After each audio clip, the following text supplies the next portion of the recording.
Florida teen has found himself behind bars after making threatening comments on YouTube stating that he would aim at a church. Seth Montez, age 18, was arrested Wednesday and charged with making written threats to kill after the FBI notified the Volusia Sheriff's Office of threatening comments being made on several videos online. In the comment section of a news broadcast video about the 2016 Pulse nightclub shooting and the 2022 mass shooting at Club Q in Colorado Springs, Montez allegedly made several threats involving a mass shooting at a church. Quote, "I'm going to shoot up a church next, LOL.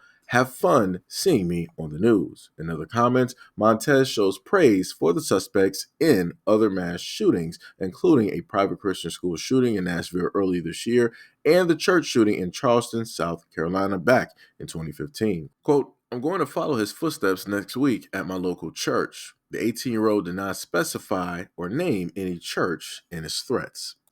All right, so what I'm learning as I keep going through the news at this moment in time is that if you ever happen to think about having kids or getting married and you want to reproduce, never raise or have kids in Florida, because if you do, they'll end up like this.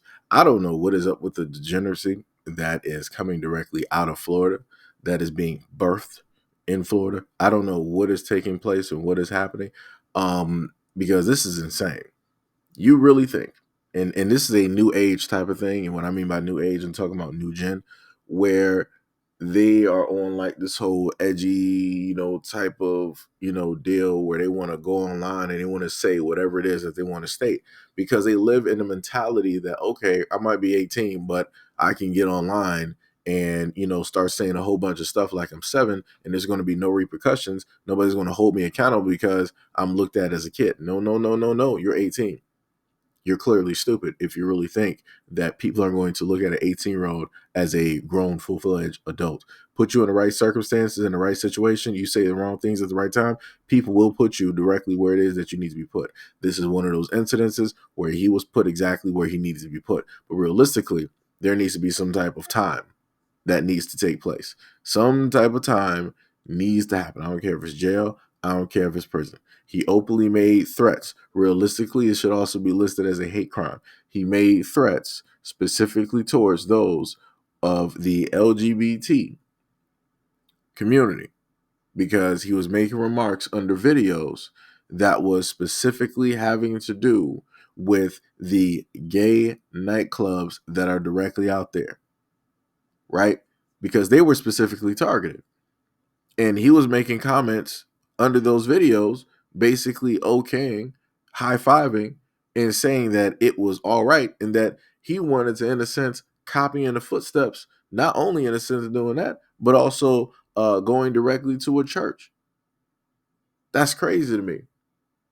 That is a terrorist. That is a full-fledged terrorist. There is no ifs, ands, or buts about it. Somebody who is going online that is directly stating that the past attacks that have taken place are A-OK, and then they want to turn around and say that they're going to copy the exact same. That's a terrorist. That is a domestic terrorist. That's exactly what that looks like. And for him not to be labeled as that is nonsensical and crazy, because people need to be put on high alert whenever it is that you have individuals like this who are among us, because you never know what it is that they may do, what it is that they may say, what it is that they may try.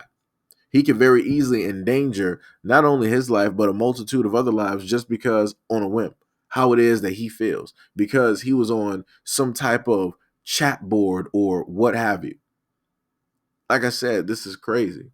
This is 1,000% crazy. And again, there are no laws against any of this stuff at all. There's no type of branding for any of this stuff at all. There's no type of shaming for any of this stuff at all. So this is why you're going to continuously have kids like this. This is why you're going to continuously have teens like this. This is why you're going to continuously have young adults like this in society, because nobody is really being held accountable. What I mean by accountable, I'm not talking about him getting arrested.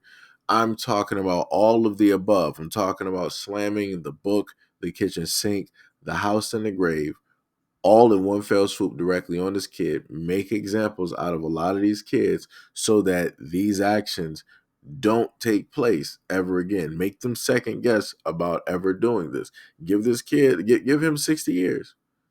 Give him 60 years. Go right ahead. Throw the book directly at him. Give him 60 years. Some people are like, oh, that's a little bit too far. Yeah, he said some things that was crazy, but he didn't really do anything. He didn't take any actions. We got more things to be worried about out here. And people are going to sit up there and say a lot of those things in order to save his ass, which literally makes no sense because very easily he could say these things and then enact this exact same thing, and it'll inevitably affect somebody that was defending him. And then they're going to be dead silent, not having nothing to say. And I'm literally saying dead silent because they're going to be dead and silent because people want to, pay attention to information a lot later versus sooner. People want to decide to learn the hard way. People want to turn around and fuck around and find out. And he's one of those ones where people are going to defend him tooth and nail, and they're going to find out. And it's going to be a sad, sad, poor way. It's going to be a very hard lesson when they have to find out.